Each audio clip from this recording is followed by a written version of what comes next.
Banyak juga tuh orang-orang yang hujat gitu, maksudnya kayak, "Ini sangkar tari apa sangkar TikTok sih?" Jadi malah ada plus minusnya Heeh. ya. Tapi satu sisi mereka juga membantu buat memperkenalkan kita juga, maksudnya.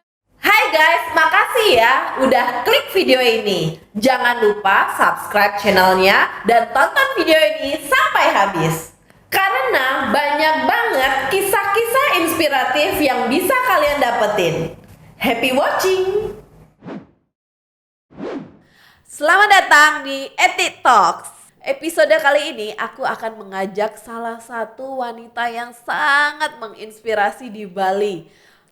Orangnya cantik, pinter nari, terus dia memiliki konten-konten yang sangat viral. Bahkan mungkin ada di TikTok kalian yang sering FYP. Kita panggilkan Mbak Echa Laksmi. Halo. Selamat pagi Mbak Echa. Pagi, Wah, Mbak keren Etik. banget hari ini udah bisa gabung di TikTok. Gimana kabarnya nih? Kayaknya lagi famous banget di Waduh. sosial media nih. Nggak juga, baik-baik. Kak. Baik-baik ya. Gimana si Bli Dewa? Iya, gimana? Gak ikut? Nggak ikut. Yes. Giliran. Oh, Dia yang giliran. 5 anak sekarang. Nah, Kak Echa nih keren banget ya. Sekarang nih Kak Echa nih lagi banyak banget, viral banget nih di sosial media terutama TikTok ya. Dan beberapa endorsement di mana-mana. Gimana perasaan Kak Echa? Satu sisi seneng ya. Jadi dari proses sekarang kita bisa lihat hasilnya. Oke. Artinya ketika saya berani mencoba sesuatu yang baru dan saya juga melihat secara langsung hasilnya sekarang gitu. Iya. Karena emang dulunya saya cuman iseng-iseng doang. Awalnya emang nggak ada rencana pengen jadi konten kreator yang se-famous sekarang ini? Waduh, jangan bilang famous, takut. Enggak lah, hasil kontennya sangat keren banget loh. Sekar ya. Jadi emang dulu tuh nggak ada rencana mau jadi konten creator atau apa. Karena dulu tuh emang sebelum pandemi emang kita disibukkan dengan menari ya dari panggung ke panggung aja. Kita nggak ada yang emang fokus ke sosial media gitu. Iya, Paling iya, di iya, sosial iya. media kita cuman upload yang biasa-biasa yang random Iya, aja yang penting gitu. normal asal-asal Iya. ya di awal-awal ya. Oke, Iya, oke, oke. bener. Nah, sekarang pertanyaan saya, kenapa nih Mbak Echa tuh justru malah mau menaikkan konten-konten berdasarkan nilai sosial budaya? Salah satunya seperti menari. Itu alasannya apa tuh di awal tuh? Iya, jadi di awal itu kan saya melihat basic juga. Heeh. Ya, ada obrolan juga sama suami gitu. Oke. Jadi di awal pandemi itu saya mencoba untuk awalnya tuh belajar edit doang, belajar edit. Saya Oke, pengen oh. ini. Terus ada masukan juga dari suami. Kamu sekarang udah lumayan bisa nih gitu, lumayan bisa edit. Gimana sekarang kamu nunjukin skill juga di sini gitu, dengan menari Bali. Jadi dulu kita juga sering nonton podcast juga kan. Jadi Oke. saya juga ambil motivasi-motivasi mereka tuh kayak lebih baik kita jadi yang beda gitu. Berbeda lebih baik. Diferensiasi Iya, daripada yang lain. Oke. berbeda itu lebih baik. Nah, itu kita jadikan apa namanya? Patokan gitu. Oke. Kalau kamu mau jadi seperti mereka, sama dengan mereka, mungkin orang tidak akan tertarik melihat kamu. Iya, karena Ya, udah biasa aja. Iya. Jadi suami itu sering banget bilang kayak gitu sama saya. Terus ketika sekarang, terus kalau kamu sekarang nih mau mencoba sesuatu yang beda, dia bilang gitu. Kamu punya skill Oke. dalam menari. Kamu juga sudah sarjana. Oke, good. Gimana kalau kamu mix skill kamu dalam menari dan juga editing, Berarti dia bilang gitu. support terbesarnya memang dari suami Iya, ya? emang dari suami. Waktu itu malah dia yang nggak pede. Oke. Dia yang nggak pede unjuk Tapi diri justru di malah sosial sekarang media. dia yang lebih Di ini ekspresif ya. ya. Itu paksaan saya juga. Oh, gitu. Ya, awalnya dia yang mensupport saya banget. Tetapi ketika saya ajakin dia untuk mau ikut buat konten, malah dia nggak mau gitu, malah dia nggak pede. Aduh, saya nggak pede, Karena nggak pede. jarang banget loh ada yang pasangan gitu Iya. mau mensupport, apalagi dia lebih ekspresif gitu kan. Iya. Justru malah fokusnya tuh sekarang lebih ke beli dewanya nih Iya, ya. bener. Dulu tuh awal-awal emang susah banget ya, susah banget ngajakin dia buat ikutan in frame gitu. Iya, oke. Karena satu sisi ya mungkin dia ada rasa malu juga ke Betul, betul. dari Ya teman-temannya biasa gitu cowok kan kan. seperti itu Iya, ya. jadi ketika dia kenapa dia bisa terketuk hatinya untuk in frame gitu. Jadi saya kan dulu juga aktif ngajak anak nih. Jadi Oke. ngajak anak. In frame Saya nari juga? in frame. Jadi Berdua dulu tuh ya. saya nari terus ngajak anak, terus ada transisi kayak ganti-ganti kostum kayak gitu. Terus suami tuh lihat prosesnya kok seru ya gitu. Suami tuh Jadi kalau pengen waktu jadi itu. pengen gitu.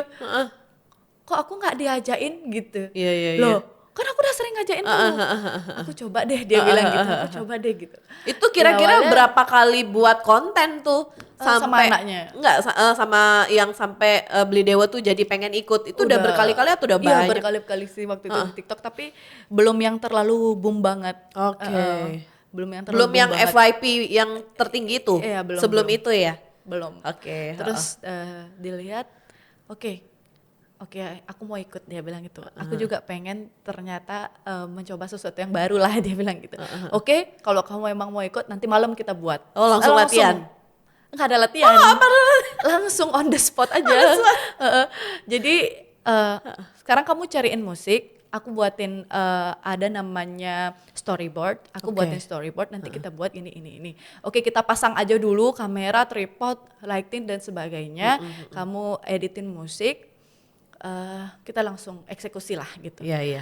Terus pas udah siap storyboard dan musiknya, itu kita langsung latihan koreo di tempat kayak gitu. Keren banget. Tanpa latihan ya. Iya. Tapi memang Beli Dewa ini basicnya memang penari juga ya. Iya. Malahan dia yang lebih banyak jam terbangnya karena emang dia menari emang dari kecil. Sebelum berkonten ya. Iya. Oke. Kalau saya kan enggak, kalau Iya, dia emang iya. dari kecil Memang udah basicnya penari. udah Nah, banyak banget itu jam terbangnya. terinspirasi dari mana nih Mbak Echa sama Beli Dewa nih bisa membuat konten yang berbasiskan budaya? Terinspirasi dari siapa ya? Di awal-awal pada saat buat konten pertama kali tuh kok bisa Mbak Echa sampai mencetuskan aku pengen buat TikTok tapi yang versi budaya Bali biar nggak sama kayak gitu. Jadi awalnya tuh kan saya banyak terinspirasi dari TikTok nih. Oke, Dari hanya TikTok yang biasa itu ya, yang biasa. joget-joget. Nah kayak gitu. sekarang karena suami itu pernah bilang berbeda lebih baik. Jadi saya juga melihat skill, kita masukkan aja budaya kita gitu. Oke. Jadi satu sisi hobi kita tersalurkan, bakat kita juga kita asah terus dengan melalui konten ini gitu. Iya. Ya seiring berjalannya waktu Ngikutin aja gitu. saya juga nggak terlalu merencanakan banget dari Iya, awal kita harus buat konten dengan unsur budaya Bali gitu. Emang nggak ada rencana yang bener-bener Harus. nggak ada yang rencana yang benar-benar kuat gitu loh. Iya, Jadi iya. emang kita jalan aja gitu. Satu sisi kita juga mikir ya kan, kita tuh kaya banget akan budaya gitu. Kenapa kita nggak explore Kenapa aja? nggak explore, betul. Jadi gitu sih. Jadi itu alasan yang paling kuat ya. Karena saya juga mikir patokan saya tuh saya harus bisa buat yang beda gitu. Misalkan saya lihat di TikTok tuh ada kayak gerak deh, misalkan koreo, ada yang namanya dance cover DC by ini kan gitu biasanya di TikTok. Iya, betul. Gerakannya yang emang orang tiru itu aja. Terus saya pengen buat yang beda nih, masukkan aja tari Bali gitu. Karena basic saya juga tari Bali gitu. Bali, betul. Ya. Tapi keren banget loh itu, sampai bisa mengajak anak-anak. Nah ini aku mau nanya nih, sekarang anak-anak tuh siapa sih sebenarnya yang Itu diajak? anak-anak murid di Sanggar. Oke. Dan waktu itu tuh menawarkan ke mereka atau memang mereka udah memang pengen ngelihat istilahnya Mbak Echa nih udah jadi nih, kontennya udah jadi. Iya. Itu memang di awal banget mau ngajak mereka atau setelah berjalan terus baru terinspirasi pengen ngajak mereka? Gini, awalnya iseng juga sama anak-anak nih. Jadi Tapi pertama kali keluar itu udah sama anak-anak atau hanya Belum, berdua? belum. Oke. Hanya berdua dulu. Dulu sendiri Sendiri sama bawa anak, anak, sama oke. suami. Nah, sekarang di Sanggar nih, kita kan rutin latihan juga tuh per minggu gitu. Sebelum nari, ke tarian kategori yang di Sangkar, kita juga ada yang namanya pemanasan atau stretching gitu kan. Nah, jadi awal-awal itu kita buat stretching itu biar nggak bosen, kita aja main TikTok. Tapi waktu itu saya belum kepikiran untuk merubah gerakan koreonya. Jadi anak-anak tuh emang Echa tuh udah ngajarin juga ya, ngajar tari juga. ngajarin. Jadi anak-anak tuh emang mereka udah duluan tahu TikTok itu seperti apa gitu. Jadi mereka udah tahu yang mana Jadi yang musik anak-anak lagi justru viral. lebih up to date ya, Jadi mereka bilang, Bu Guru pakai yang ini dong, musik yang ini. Hafal nggak geraknya? Hafal ya. Mereka gerak. Jadi mereka tuh kayak udah nyaman aja gerakan kayak gitu kan. Terus saya mikir, saya bengong. Kok malah hanginan mereka? Kalau ini dibiarin, basicnya mereka bisa hilang gitu. Saya mikirnya kayak gitu. Karena ya satu sisi gerakannya ya tahu lah gerakannya di TikTok seperti apa gitu. Terus pada saat saya lihat anak-anak udah gerak dengan keceriaannya mereka gitu, saya mikir lagi, terus saya nawarin sama anak-anak nih, anak-anak gimana kalau kita buat TikTok tapi pakai gerakan, tetap ada gerakan Balinya gitu, biar kalian nggak lupa gitu kan. Awalnya mereka, ayo coba yuk. Jadi lebih excited mereka ya. Saya juga jadi tertantang, saya harus buat koreo pada saat itu juga. Oke, saya buat koreo gitu. Oke, saya yang buatin koreonya. Terus anak-anak ngikut juga di belakang gitu. Nggak tahu kenapa langsung aja muncul gitu koreo dengan gerakan Balin, di mix juga dengan ada koreo TikTok ini gitu. Terus ketika ada anak udah hafal, ayo kita langsung tag aja. Berarti gitu. saat itu nggak pakai berapa hari? Enggak. Keren banget. Sampai saat ini juga masih kayak gitu.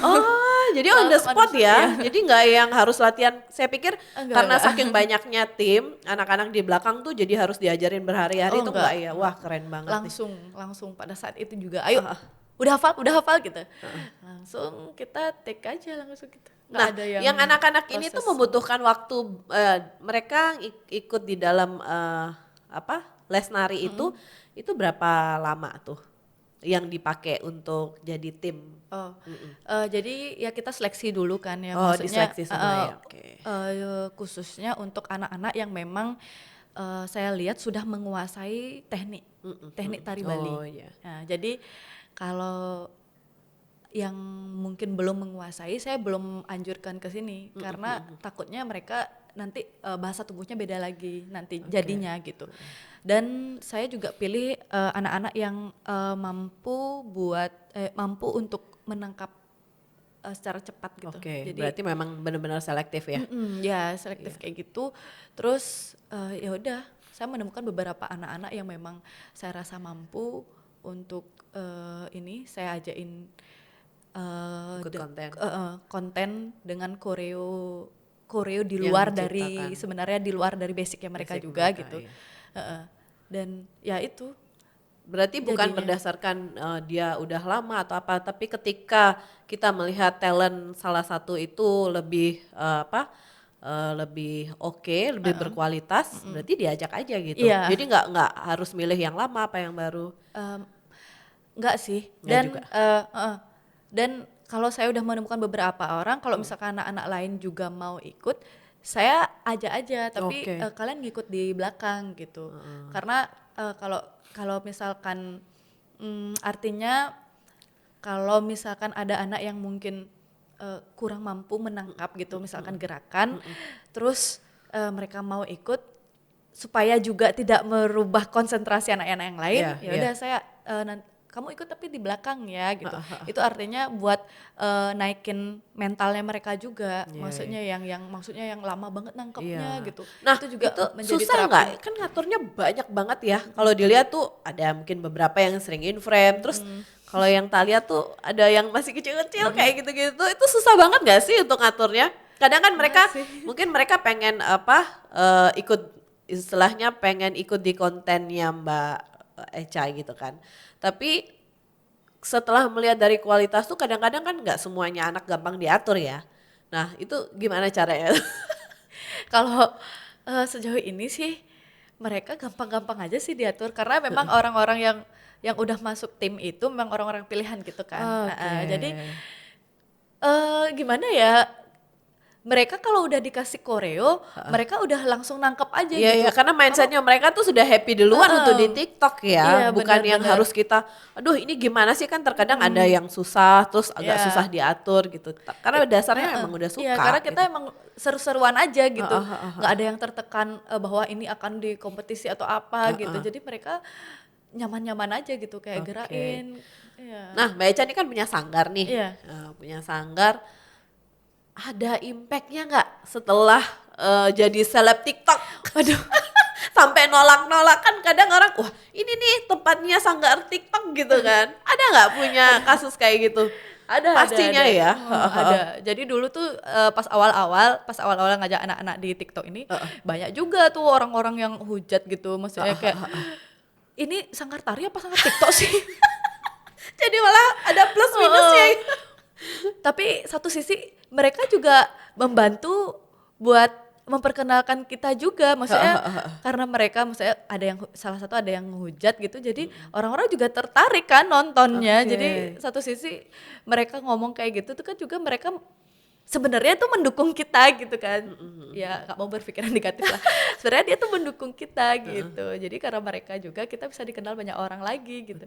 Terus baiknya kita emang untuk positifnya kita ya itulah dikenal sama banyak orang. Anak-anak juga latihan narinya nggak bosen karena ada TikTok ini. Terus kemarin juga ada diundang sama beberapa untuk mengisi acara di Erlangga kayak gitu. Ada Kegiatan-kegiatan ini ya, pariwisata lah. Iya, pariwisata. Kayak Kemenparekraf gitu sempet juga mempercayai kita untuk membuat konten tentang Bali dengan anak-anak ini gitu. Keren banget, keren. Nah, Mbak Eca pada saat di awal nih, kita flashback lagi.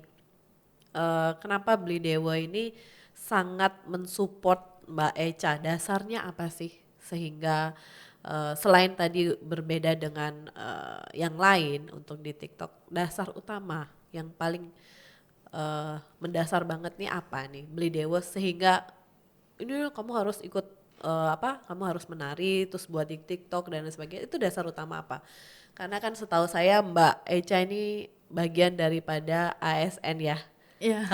Dan suami gitu, jadi basicnya sendiri tuh bukan orang yang memang pengen menjadi konten kreator gitu.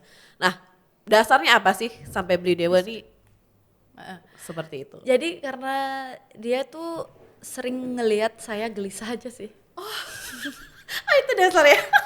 Dia tuh kadang juga nggak tega juga ngelihat saya tuh kadang.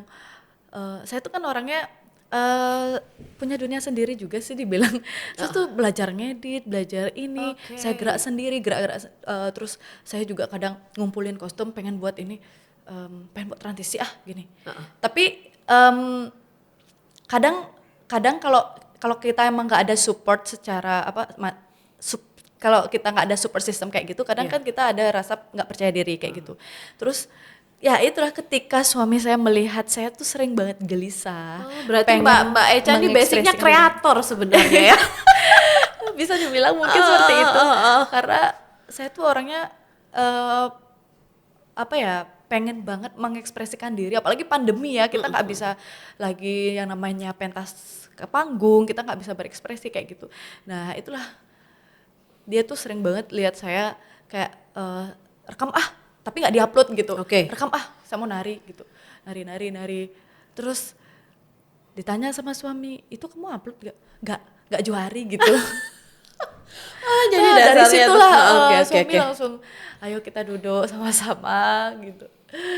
Itu terjadi pada saat awal-awal pandemi ya? Iya, atau awal-awal pandemi. Justru malah jauh hari tuh udah pengen nih buat TikTok dan sebagainya? Enggak ya? Cuman mengisi waktu kekosongan pandemi. Bener-bener. Tapi sebelum pandemi itu ada sih beberapa konten, cuman nggak yang sekonsisten sekarang. Dulu tuh saya juga sering buat kayak konten yoga gitu, cuman basicnya nggak terlalu, cuman suka aja gitu. Oke. Tapi nggak semua juga saya upload gitu, cuman pakai rekam ya. Ya hanya untuk konsumsi untuk diri sendiri. Untuk diri sendiri aja. Betul. Nah kalau dikasih pilihan gimana nih disuruh pilih ASN atau content creator? Keduanya ya. Karena dua-duanya menikmati. Nanti dilihat sama bos. Kedua-duanya lah. Oke, sebisa baik. mungkin membagi waktu untuk keduanya ini. Oke, Kerjaan keren keduanya. banget. Nah, ini kan suami juga ASN, Mbak Eca juga ASN, kan gitu ya? Belum. Artinya ada kegiatan. Ya ada kegiatan. Gimana nih mengisi waktu untuk endorsement, untuk mengisi konten-konten pribadi kayak gitu tuh? Gimana cara bagi waktunya? Apalagi punya baby ya. Iya. Umurnya berapa sekarang? Sekarang 2,5 tahun. Nah, itu lagi nggak diam-diam ya. Itu Iya, gimana lagi tuh cara banget. menyiasatinnya? Em, Gimana ya? Em, Kalau saya mindset saya itu saya nggak boleh punya waktu yang longgar. Kalau saya ngerasa besok saya punya waktu longgar, saya harus sudah isi gitu. Saya harus produktif lah. Oke. Jadi setelah kerja misalkan dari pagi tuh saya kerja kantor, setelah kerja kantor pulang udah langsung produktif. Berarti ada waktu sampai ada malam aja tuh yang harus dipikirkan produktif gitu. besok aku harus ngapain. Iya benar-benar. Oh, good, keren Saya tuh banget. udah mematok kayak punya kayak deadline tersendiri gitu. Besok saya harus kayak gini loh, besok harus kayak gini. Jadi saya benar-benar tahu waktu saya mana saya longgar, mana yang udah full gitu. Jadi kalau misalkan longgar nih, tapi sebenarnya nggak ada endorsan, saya bisa aja buat waktu itu untuk konten. Jadi saya benar-benar sengaja untuk mengisi waktu luang itu dengan produktif gitu. Oke. Ya, jadi ya gitu aja sih. Maksudnya kalau udah ada waktu luang, gas saja gitu. Kenapa harus santai gitu ya? Saya juga takut banget. Berarti Mbak Eca ini bukan kaum rebahan intinya. Bukan. Dulu ya. Sempat menjadi kaum rebahan tapi gitu. tapi menyesal sekarangnya nyesel. Jadi saya itu juga bercermin dari saya yang dulu saya takut banget kalau saya tidak buat sesuatu sekarang. Saya takut nyesel nanti. Nah, dasarnya apa ini? Dasarnya apa Mbak Eca tuh sampai merasa diri tuh harus produktif? Basicnya apa sehingga Mbak Eca tuh di saat yang stuck seperti apa tuh harus memikirkan saya harus produktif nih sekarang. Karena Mbak Eca tadi sempat menyampaikan kalau saya dulu rebahan, sekarang enggak. Nah, dasarnya apa tuh? Iya, karena kalau dulu itu mungkin karena saya udah disibukkan dengan itulah menari dari panggung ke panggung. Jadi sehingga capek saya ya? ngerasa saya ngerasa itu waktu saya sudah produktif. Tetapi sebenarnya ada waktu-waktu luang yang saya tidak gunakan dengan baik sih. Karena dulu saya emang nggak fokus ke sosial media kan gitu. Kalau sekarang kenapa saya takut banget tidak melakukan sesuatu gitu. Saya takut menyesal di suatu hari nanti saya tidak membuat karya sekarang, saya tidak membuat sesuatu sekarang. Itu saya cuma takut nyesel nanti aja gitu. Karena saya udah ngerasain sekarang, kenapa nggak dari dulu aja saya ngelakuin hal kayak gini. Jadi seharusnya banyak karya yang udah bisa saya lihat di umur sekarang gitu. Tapi dari cara Mbak Eca menari aja tuh udah ekspresif banget ya. Artinya nggak ada kata nyerah deh dari mimiknya, jadi energik banget hidupnya gitu loh. Apakah itu hanya di in frame apa everyday seperti itu? Kayaknya everyday juga kayak gitu. Saya orang kayak gelisah, sering gelisah gitu soalnya. Ya gitu. Saya juga ada sesuatu yang saya pengen, ada satu tujuan yang pengen banget saya capai. Jadi makanya sekarang berusaha. Saya mengeksplor diri lebih banyak lagi, mengeksplor diri di luar zona nyaman seperti itu. Jadi sehingga nanti suatu saat nanti ya mudah-mudahan saya bisa mencapai satu tujuan gitu. Dan keren banget. Nah ini Mbak Eca tips membuat diri itu menjadi produktif tuh gimana? Gini sih, ya kembali lagi seperti tadi yang saya bilang, saya tuh sering banget ya nonton podcast artis-artis kayak gitu. Jadi ada salah satu kalimat yang membuat saya benar-benar termotivasi banget gitu. Semasih kamu bisa bernafas, itu artinya kamu masih ada kesempatan. Ya, jadi saya tidak mau menyanyiakan kesempatan ini gitu. Itu jadi dasarnya Mbak Eca setiap hari produktif. Iya, jadi saya saya harus produktif, saya tidak mau menyesal di kemudian hari saya tidak melakukan apa-apa sekarang gitu. Oke. Nah, pada saat menari, kenapa Mbak Echa tuh memilih menari? Apakah itu Mbak Echa tuh merasa itu adalah suatu tantangan? Padahal kan Mbak Echa tuh di awal itu sudah basicnya memang suami istri, Mbak Echa sama Beli Dewa tuh memang penari gitu loh. Pada saat menari itu tantangan yang terbesar itu apa? Eh, Versi Mbak Echa. Menari, tantangan Menari, terbesar. iya. Apa ya? Saya ngerasa kalau sudah menari itu ngerasa seneng aja, maksudnya nggak ada yang tantangan berat atau gimana, itu nggak Oke. ada. Saya jalanin sesuka hati. Artinya dengan menari saya bisa bahagia. Oke. Jadi saya tidak mau dengan menari ada Membuat keterbatasan dengan itu. Saya Oke. memikirkan bahwa tantangannya seperti ini. Saya hanya tidak Enjoy mau the berpikir flow seperti berarti iya ya. benar. Oh, keren banget. Iya. Nah, apa yang tersirat dari konten-kontennya Mbak Echa di konsep tarian ini, yang tersirat tuh apa? Yang mau disampaikan ke eh, followernya Mbak Echa Iya. atau mungkin halayak, itu yang pengen disampaikan tuh apa? Kenapa dengan tari Mbak Echa mengantarkan konten-konten ini gitu? Ya, karena selain ingin menjadi yang beda, Oke. saya juga mau memperkenalkan ini loh, kita punya Budaya yang banyak. budaya yang sangat kaya. Kita juga bisa dikenal orang melalui tari. Saya juga ingin membuktikan bahwa dengan menari kita juga bisa maju. Oke.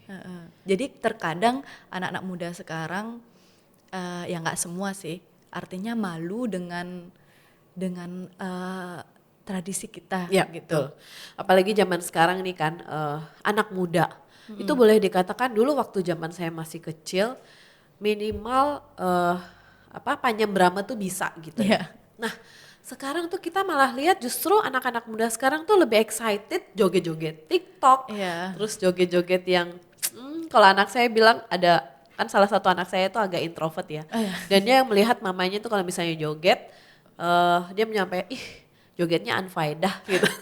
Karena ngelihat TikTok gitu loh. Nah, menurut Mbak Echa sendiri, zaman sekarang perlu nggak sih anak-anak tuh harus mengenal tari Bali? Menurut saya sih Dengan adanya kemajuan teknologi ya. Oke. Ya walaupun sekarang sudah banyak banget perkembangan ya kita di sini, pengaruh globalisasi. Tapi kalau menurut saya sih kita sebagai orang Bali, Iya.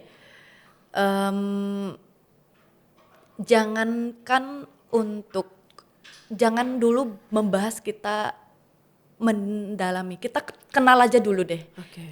Kita kenal aja dulu, mulai dari kecil kita kenal bahwa ini loh kita punya tradisi, ini loh kita punya tarian, ini loh budaya kita di sini. Jadi kita kenal aja dulu, kita tahu aja dulu gitu. Ya nanti kalau misalkan mereka memang Tertarik. memang tertarik dengan ini, ya kita sama-sama lestarikan. Oke. Gitu. Ya kita juga tidak bisa memaksakan ya. Betul. Tapi ya ini dengan konten-konten saya juga pengen mengajak mereka untuk tahu aja dulu gitu. Oke, nah sekarang tuh kan ada beberapa sih wanita yang jika menari itu stigmanya ada yang negatif, ada yang positif. Tanggapannya Mbak Echa tuh gimana dengan stigma seperti itu? Sebenarnya kembali lagi ke penonton aja sih sebenarnya. Iya. Jangan melihat penari itu di sisi negatifnya. Ini adalah seni. Bagaimanapun tarian tersebut, ini adalah kita memperkenalkan seni budaya kita. Gitu. Artinya ini mungkin kita harus mindset penonton aja sih sebenarnya. Iya. Hanya mereka kayak apa sih namanya, misalkan joget gitu kan ya, joget dengan kostumnya yang seperti itu. Ya mungkin memang ada beberapa penari yang seperti itu, tetapi sekarang di mindset penontonnya ini kita bisa aja merubah bahwa itu kesenian kita gitu. Iya. Kita memandang itu artnya gitu. Iya. Kita memandang seni. Tetapi ya mungkin kalau penari-penari joget yang seksi, yang Iya. dengan kostumnya gitu ya harus dirubah penarinya sebenarnya. Iya. Ya, Berarti ya lebih ke bagaimana kita menuangkan cara menari dengan nilai seni. Iya. Iya.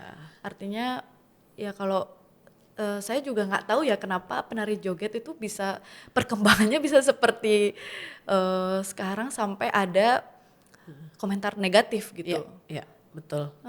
Saya juga Bagaimana nggak ngerti, perasaannya Mbak Eca tapi ketika melihat sedih ya pastinya. sedih ya karena memang pelakunya iya. Mbak Eca, pelaku penari itu Mbak Eca gitu Tapi ya. dengan rasa sedih ini saya juga nggak mau diem, saya juga mau menerobos, artinya sebenarnya nggak kayak gitu loh penari gitu. Iya. Tapi Ini Mbak juga Eca ada pernah penari yang- ngerasain nggak ada stigma seperti itu yang agak negatif di saat pada saat dari awal hingga saat ini, ada nggak? Untuk saya, Iya, maksudnya untuk Mbak Eca sendiri pernah mendapatkan dari orang. mungkin ini ya pernah sih dikatain kayak karena saya kan kadang kalau endorsean itu kan ada narinya juga. Diselipin Diselipin pasti. tarian. Itu kan ada beberapa saya juga narinya di store dari mereka. Ada yang komen mereka yang joget kok gue yang malu ya. Mungkin itu bisa dibilang negatif gak sih? Maksudnya kalau saya pakein itu sebuah apa ya? Tantangan. Lelucon aja gitu. Oh jadi ada yang komen gitu. Baru Dia mau yang saya joget. tanyakan apakah beberapa komentar-komentar tuh. Jadi ketika saya baca komen itu saya malah ketawa gitu. Saya tidak menjadikan itu sebuah komentar negatif, tetapi saya menjadikan itu sebuah semangat gitu. Tantangan. Itu artinya mereka sudah memperhatikan kita. Ya, betul. Mereka Tujuannya orang konten apa sih? Supaya harus ada yang diperhatikan benar banget. justru kita mencari sesuatu yang diperhatikan Bener. gitu ya. Artinya kita kan berhasil ya membuat penonton itu menikmati Berinteraksi. karya kita gitu kan. Jadi karena dia juga video kita bisa naik kan. Dia udah nonton berkali-kali loh. Viewersnya kita bisa naik Bisa ya kan gitu. Tapi menurut saya sih kalau walaupun ada ya stigma negatif dari penonton itu saya anggap itu adalah bunga-bunga. Jadi tetap berpikiran positif aja sih supaya tidak ada Kepikiran. kepikiran. Justru malah nurunin kualitas kita untuk berkreasi ya. Kalau kata Agnes Mo, kalau orang lempar batu bata kita nggak usah takut kena karena itu nggak bakal menyakiti, tangkap aja, susun batu bata itu menjadi sebuah bangunan. Asik. Gitu. Jadi saya selalu banget inget kata-kata yang kayak gitu tuh. Jadi memang suka sama sesuatu yang memotivasi iya, ya. suka. Oke, keren banget. Nah, itu kan tadi sempat disampaikan tuh di dalam komentar ada contohnya komentar seperti itu. Ada nggak komentar yang lebih mengenaskan yang yang menyakitkan? Kadang-kadang tuh kan apa ya? pernah nggak sampai kebaca? Kadang kan saking banyaknya yang komen tuh nggak kebaca semua kan gitu ya. Nah, pernah nggak sampai kebaca tuh ada komen yang nggak mengenakan menurut Mbak Eca tuh ada nggak? Enggak sih ya. sampai sejauh ini enggak ada. Kadang saya dibantuin baca sama suami kalau ada komen. Saya tuh orangnya males baca komen kan. Kalau di TikTok tuh emang komennya banyak-banget Iya, kan. banyak banget. Beda Terus sama Instagram. Kalau Instagram kayak orang-orang agak jaim gitu kan komen. Kalau di TikTok tuh emang blak-blakan Barbar banget sampai 1 jam udah 1000 komen gitu kan. Kadang-kadang males juga buka komen semua. Itu biasa dibantu sama suami, dia bacain komen seperti apa. Berarti gitu. yang balas juga beli dewanya? Nggak juga? Kadang, tapi sama-sama. dengan keputusan saya juga. Misalnya balas aja pakai gini-gini, terus dia juga bawa akun saya juga gitu. Jadi dia bantu balas juga. Kalau masalah komentar yang sangat mengenaskan itu nggak ada sih ya. Nggak ada ya. Ya artinya karena kita juga bawa budaya, banyak support Ya, juga, banyak nilai komentar positifnya positif ya. Atau Lagi mereka juga di dukung. kontennya Mbak Eca tuh lebih istilahnya seperti perpaduan ya. Perpaduan yang mengajarkan anak-anak muda menjadi suka dengan budaya Bali gitu. Iya, benar. Nah, Mbak Eca tuh kan bilang dasarnya dulu penari nih. Udah biasa dong nari-nari di depan umum, di panggung, kesana kemari gitu. Ada nggak sih rasa berbeda? Mungkin ada rasa berbeda ya, cuman perasaannya Mbak Eca tuh gimana? Saat menari di depan umum sama di depan Kamera. kamera. Ada sih. Kalau di depan umum mungkin karena kita menari Bali, Heeh. artinya penonton tidak hanya melihat kita di atas panggung dengan koreografi atau pola atau hanya dengan kostum dan riasan dan Oke. lain-lain. Tapi penonton juga bisa merasakan taksu. Jadi orang Bali, penari Bali Oke. itu mengenal taksu, adanya aura Iya. dalam tarian yang kita bawakan. Nah, jadi kalau di atas panggung kita bisa lebih merasakan rasa, kita bisa memunculkan aura tersendiri sehingga penonton pun Ikut ikut dalam. bisa menikmati lebih serius lagi, bisa melihat aura kita, Iya. bisa melihat taksu kita gitu. Tapi kalau di sosial media memang banyak hal yang bisa kita explore dengan teknik editing atau apa. Tapi banyak juga keterbatasan kita untuk berkarya di sosial media ini. Satu ya itu kita tidak bisa memunculkan aura secara langsung. Iya. Ya seperti itu. Dan itu pun konten itu pendek-pendek ya. Pendek-pendek sebenarnya. Berbeda sama yang di Iya, panggung. iya. Seperti itu. Terus Nah, pada saat Mbak Eca, saya lihat nih kan totalitas banget ya. Pada saat konten effort bener-bener, banget. bener-bener make up yang bener-bener totalitas.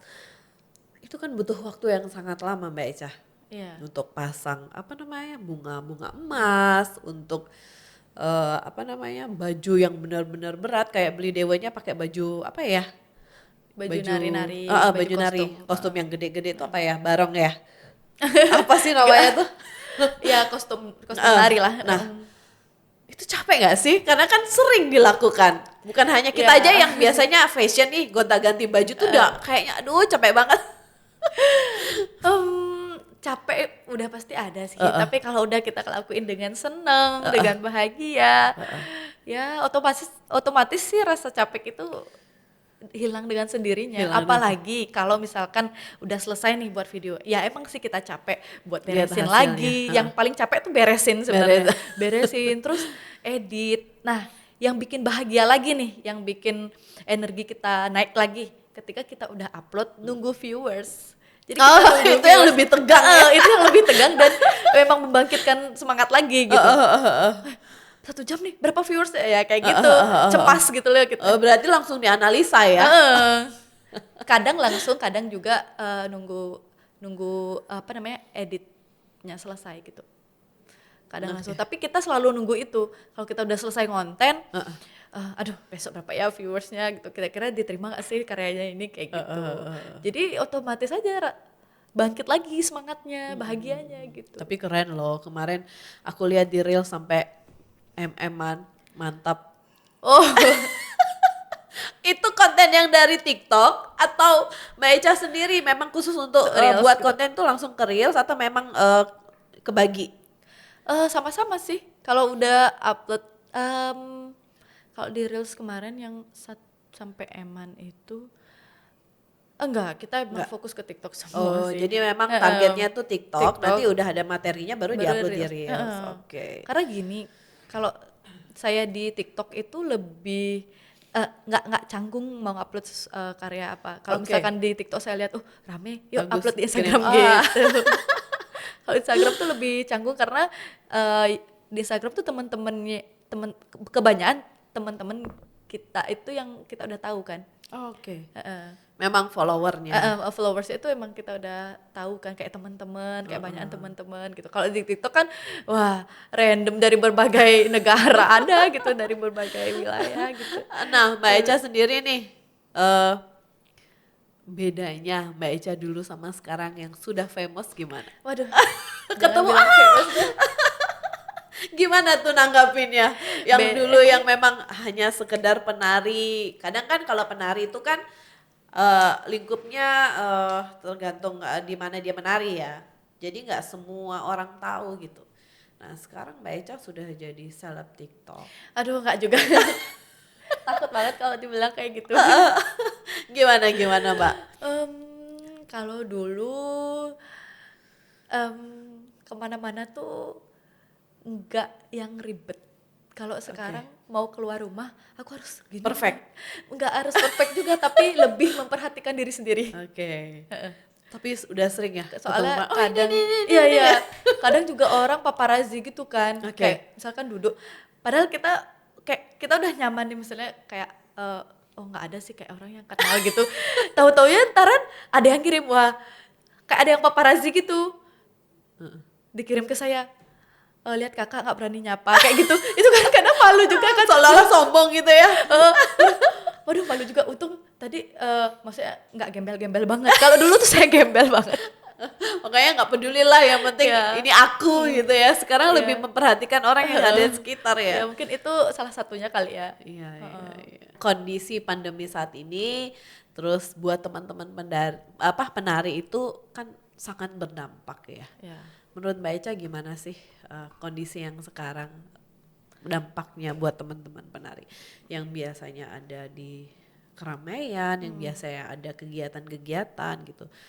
Dan 2 tahun ini kayaknya sangat banget terpukul karena contoh kayak penari yang biasa aja, yang bukan penari Bali ya, fire Modern fire kayak gitu. modern itu kan benar-benar sekarang tuh sangat sangat terpukul karena nggak ada turis dan lain sebagainya. Menurut Mbak ini gimana? Kalau menurut saya juga awalnya merasa banget ya berdampak itu karena pandemi ini. Karena saya juga selaku penari. Kembali lagi sih ke diri kita sendiri. Kalau misalkan kita terhanyut dalam dampak ini, ya kita nggak bakal bisa berkembang. Yes, betul. Iya. Tapi kalau kita mau mencoba sesuatu yang baru, kita mengikuti apa yang bisa kiranya mengekspresikan diri kita di zaman sekarang gitu. Iya, Jadi dengan kita cara harus yang berbeda. dengan cara yang berbeda, dengan ya itu membuat sesuatu aja dulu gitu. Artinya jangan sampai ya seperti kemarin ya, saya cerita lagi. Di awal pandemi memang saya ngerasa sedih banget, saya nggak bisa nari dari panggung ke panggung lagi, saya nggak bisa keluar Bali, saya nggak bisa keluar daerah, saya nggak bisa keluar negeri. Itu emang awalnya saya sedih banget. Tapi nggak lama, waktu itu saya langsung ya itu tadi karena saya gelisah. Saya gelisah gitu, saya nggak bisa ngelakuin apa. Terus saya mikir kalau saya terus-terusan mikir kayak gini, saya bakal jadi tim rebahan gitu. Iya, betul. Walaupun saya udah kerja ya, tapi saya juga harus punya sesuatu gitu untuk diri saya sendiri. Terus pada saat itu ya itu saya mencoba untuk keluar zona nyaman. Kayak saya buat konten. Kalau dulu belum nari, saya buat konten olahraga dulu, buat konten yoga kayak gitu. Setidaknya saya membuat sesuatu gitu. Setelah itu sampailah pada saat sekarang ini saya ngerasain oh ternyata saya nggak terlalu hanyut dalam kondisi yang terpuruk ini gitu. Tapi mungkin untuk teman-teman penari ya kita juga nggak bisa memaksakan mereka untuk sama seperti kita kan. Karena beda karakter juga. Emang orang tuh kan punya karakter masing-masing gitu. Kembali lagi ke diri sendiri aja sih menurut saya. Kalau mereka mau mengembangkan dirinya, ayo ya sudah, ayo kita jalan gitu. Berusaha dengan cara apapun gitu. Berusaha dengan cara apapun. Karena terkadang orang-orang itu tidak berani tidak berani menunjukkan diri, kayak mengekspos diri gitu loh. Jadi kayak mereka tuh masih ya biarkan orang yang menilai seperti. Kalau dulu kan masih ada istilah ini pernah dengar nggak sih? Depang anaknya ngadanin. Nah, jadi emang kita tuh di seni kalau dulu ya kita emang masih pakai istilah itu. Depang anaknya ngadanin biar orang yang menilai kita. Biar orang yang apa sih namanya, kita nggak usah terlalu mengekspos diri yang berlebihan gitu. Ya biar orang nanti yang menilai gitu biar kan. orang yang menilai gitu. Tapi kalau menurut saya di keadaan pandemi seperti ini, menurut saya ya, Yes. istilah seperti itu mungkin disimpan dulu aja gitu. Karena sekarang kita sudah bermain dengan media, Iya. ya mau nggak mau kita juga harus explore diri kita Iya. di media gitu, Kondisi sekarang. seperti kondisi sekarang ini Iya. gitu. Ya Mungkin, itu tadi harus lebih diterobos ke- lagi Iya. dirinya gitu, maksudnya nggak usah yang malu, nggak usah yang kayak aduh Pokoknya hasil belakangan deh, iya, yang penting hasil try belakangan. on terus ya. Iya benar, mencoba dulu deh, Mencoba dulu dulu. deh gitu. Artinya kalau memang kita terus terpuruk nunggu job, nunggu ini, zaman sekarang nggak bakalan ada orang kalau misal kita cuma nunggu aja gitu, nunggu kita nggak buat sesuatu, terus kita nunggu aja, kita nunggu job aja, skill kita udah oke kok ini. Nah, yang Kita membuat Mbak Echa tuh bener-bener bisa termotivasi nih dari penari yang dari panggung ke panggung ya, sampai sekarang bisa menjadikan sosial media sebagai fasilitator, menunjukkan apa namanya kelebihannya Mbak Echa. Itu gimana?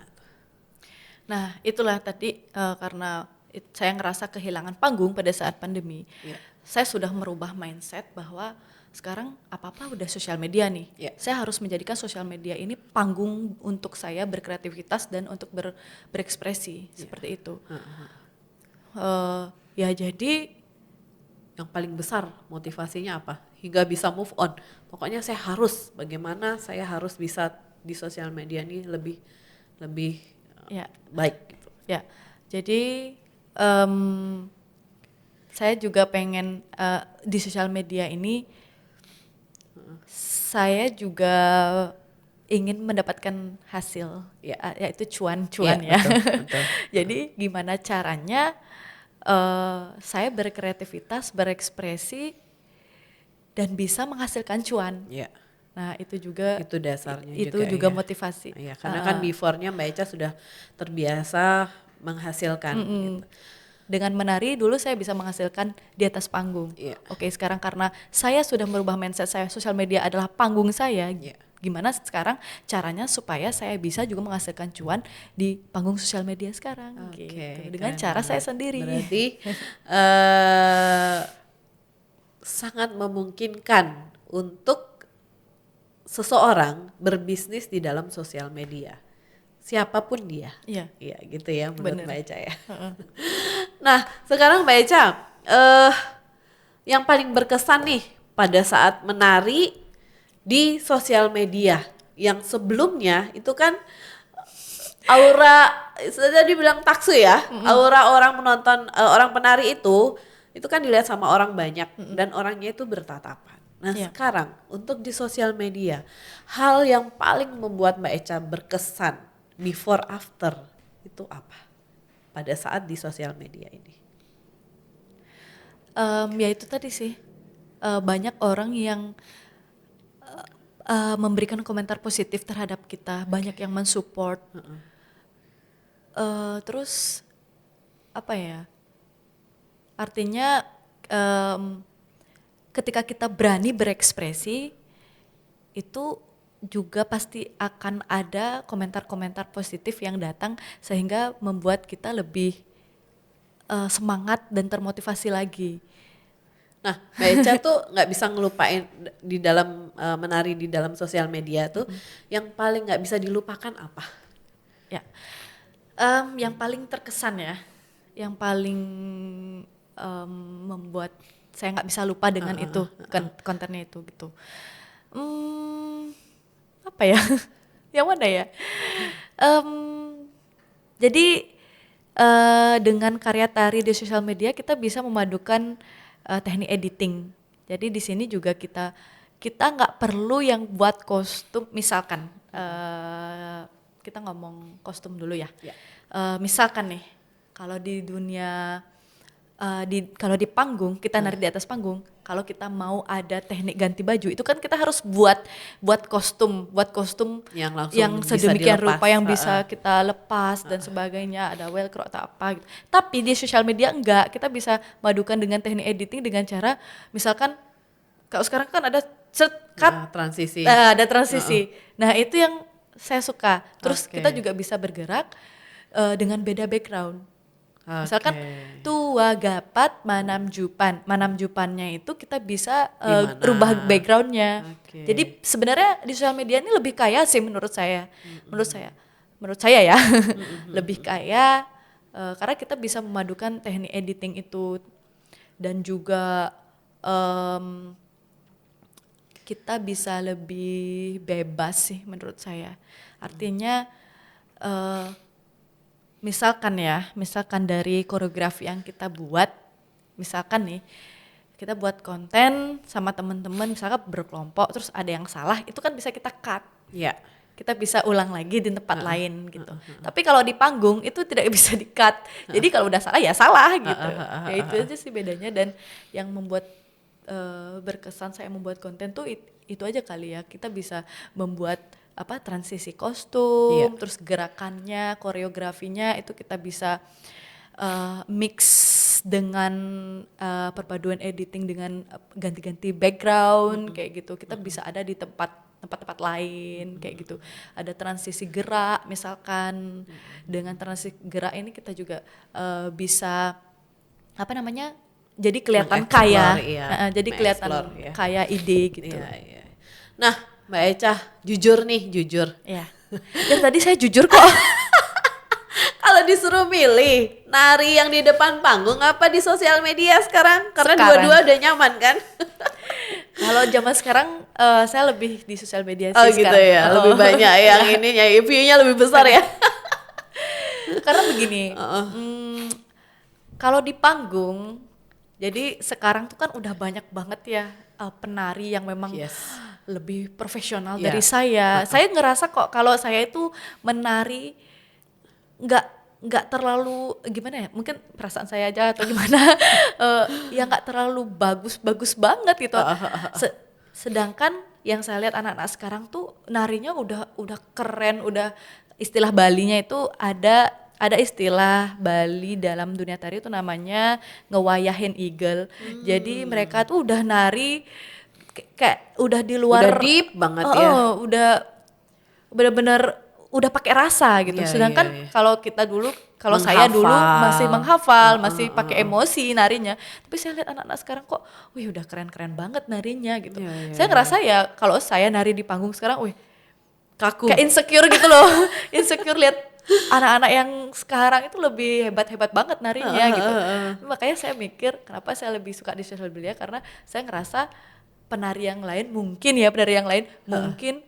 belum mau mengeksplor dirinya di sosial media, tapi saya sudah. Makanya saya lebih milih sosial media.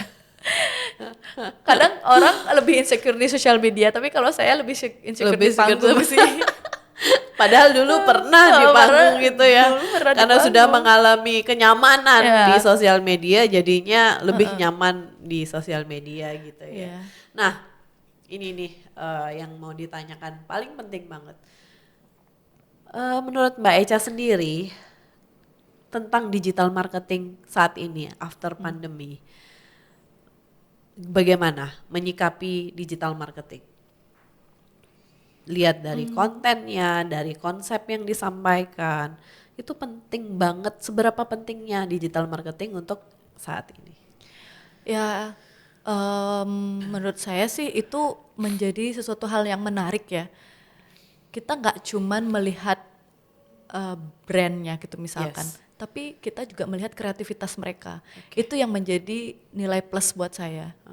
Jadi mereka tuh udah mau mengeksplor ide sehingga menjadi sebuah karya kan itu. Jadi bisa menjadi yang beda dari yang lainnya, itu pasti bakalan dilirik gitu. Dan itu pasti bakal menambah value di dalam dirinya. Iya, sama juga dengan saya. Saya harus benar-benar merealisasikan ide-ide. Kalau saya udah ada ide yang simple pun harus direalisasikan segera gitu. Walaupun jelek tapi beda dari yang lain, itu pasti bakalan dilirik gitu. Nah, sekarang Mbak Echa sendiri pada saat membuat konten atau konsep itu di schedulein atau langsung on the spot? Lebih seringan mana untuk saat ini? Seringan On the spot. On the spot ya. Iya. Jadi kalau misalnya ada endorsean atau apa tuh lebih di-create beberapa hari sebelumnya atau pada saat mau nge-tag tuh baru langsung? Tergantung ya, tergantung. Karena saya juga kerja kan, saya nggak tahu jamnya, kadang ada yang mendadak tugas dan sebagainya, itu juga kan kita nggak bisa di-schedulein kayak gitu. Jadi kalau udah ada waktu luang aja, langsung aja ambil. Kalau untuk membuat konsep, kadang ada yang on the spot, kadang juga enggak. Yang enggak ini karena udah ada brief sebelumnya. Jadi itu kita konsepin terlebih dahulu. Tapi untuk waktu yang kapan kita ambil ini tergantung jadwal saya, yang mana kosong. Gitu. Tapi kalau misalkan yang nggak ada briefnya, langsung on the spot. Misalkan saya sering mempertimbangkan sama suami, yuk buat konten. Ini konsepnya udah belum, pasang aja dulu kamera. Kayak gitu. Dia langsung ini aja. Terus dilihat hasilnya. Kadang ini juga sama suami, gimana nih? Kurang apa nih kira-kira? Tambahin ini yuk, tambahin ini kayak berarti gitu. Berarti on the spot ya, apa yang kurang-kurangan lebih langsung. sering. Nah, sekarang pesannya Mbak Echa sendiri nih untuk anak muda Bali. Dan kebanyakan nih setelah kita lihat di luar, anak muda Bali itu justru malah potensinya lebih gede pada saat ini gitu. Banyak nih konseptor, kreator yang konten kreator yang keluar dari Bali itu banyak banget yang di luar dari kita duga pada saat pandemi ini. Pesannya Mbak Echa untuk anak-anak muda Bali yang saat ini boleh dibilang sangat super banget. Pesannya apa nih buat teman-teman anak-anak muda Bali ini? Tetap berkarya, tetap mengeksplorasi diri lebih banyak dan di luar comfort zone. Jangan sampai menyesal di kemudian hari kalau tidak melakukan sesuatu apa sekarang. Gitu. Wah, keren banget nih Mbak Echa. Thank you banget sudah ikutan di podcast kita Etit Talk. Semoga menjadi inspirasi buat teman-teman yang ada di Bali, terutama buat kaula muda yang masih mungkin dia lebih mencari jati diri. Emang keren banget sih, benar-benar menginspirasi Mbak Echa. Semoga banyak manfaat ya buat teman-teman semua. Terima kasih ya sudah nonton video ini. Semoga apa yang disampaikan bermanfaat buat kalian semua. Tonton juga video yang lainnya. Jangan lupa like, comment, subscribe, dan share ke semua orang. Thank you.